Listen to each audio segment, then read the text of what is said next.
Hi guys, welcome to this channel, and today we're going to talk about permanent resident travel document. What is a PRTD? Why would you need one? And how to get one in case you need one. So stay tuned until the end, and if you've not already, hit that bell icon and subscribe to this channel. Lately, lots of you have recently become permanent residents of Canada. Congratulations and very well done. Now you are eagerly waiting for that card that helps you travel around the world and come back to Canada, and that's the identity that tells that you are a permanent resident of Canada. That PR card can take 2 weeks up to a couple months, and sometimes even more than that, to be delivered to your footsteps. Meanwhile, waiting for your PR card, in case if any one of you wants to travel because of some emergency, or maybe you need a break, you're done with this, or because of some other reason, and you're wondering, is it safe for you to leave Canada? Would you be able to come back home after you leave?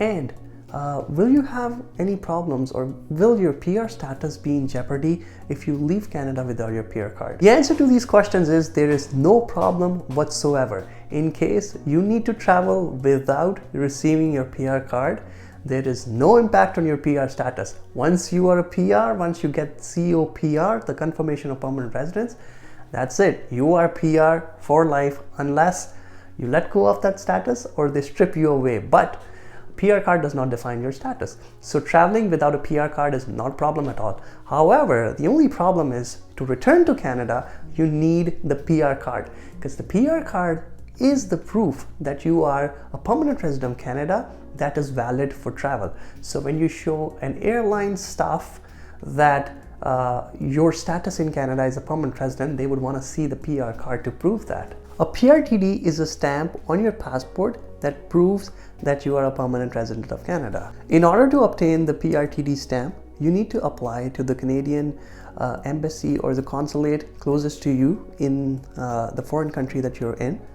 The application includes one form, that is IMM 5524, along with the documents, and these documents are usual documents like your passport, confirmation of PR, your photographs, and you're going to send this application via mail to the closest VFS Global or the Visa Application Center, and they're going to send it to the Canadian Embassy. These days, in some countries, the visa application centers are closed, and because of that, IRCC is allowing you to email the application, the scanned version of application, to them for the PRTD, and they are processing those applications and providing you with this PRTD stamp.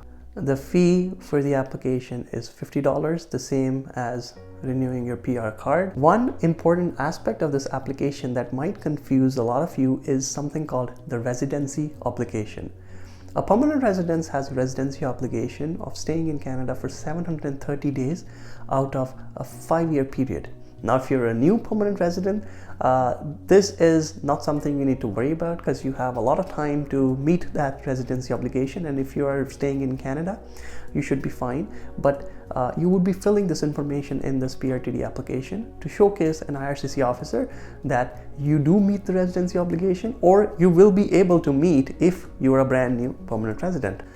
And that's it. Fill in the application, submit, and get that stamp on your passport in time for you to return. And once you have that stamp, you don't have anything to worry about. So if you plan on going out without your PR card, nothing to worry. Just be mindful that this is something you need to apply for. And once you have it, you're good to come back to Canada and resume your life. Another trick, which only the folks who stayed until the end of the video, and a lot of people don't know about this, is that it's also possible to come back to Canada without a PRTD. How is that possible is if you hold a non-immigrant visa to the United States, or any kind of visa to the United States, and you can get to the US-Canada land border. At the land border, you don't need a PR card, you don't need any travel document or a PRTD, permanent resident travel document, to cross into Canada. Once you're at the land border, you're already in front of a CBSA officer. You just need to provide them a proof that you're a PR. That could be your confirmation of permanent resident. They're going to look up in their system, and they're going to see that you are a PR, and they're going to let you enter Canada, because as a PR, It's your right to enter Canada. So if you can get to the US, you hold a B1, B2 visa to the US, and you can get to the US-Canada land border, take a cab through the border into Canada using your COPR, and you would not need to worry about the permanent resident travel document. Another perk of this method is you can fly out and into the US, and probably you might be able to get cheaper deals on the tickets. That's a primer on PRTD. In case you have any questions, our contact details as well as a link to book a consultation is in the description below. Feel free to reach out to us and we'd be happy to answer. Leave your questions in the comment box below and I'll try to answer them in the next video. Well, thanks for tuning in, guys. Don't forget to hit that like button, subscribe to the channel, and hit the bell icon so that you are always notified of the new videos with full of information that we post. Thank you.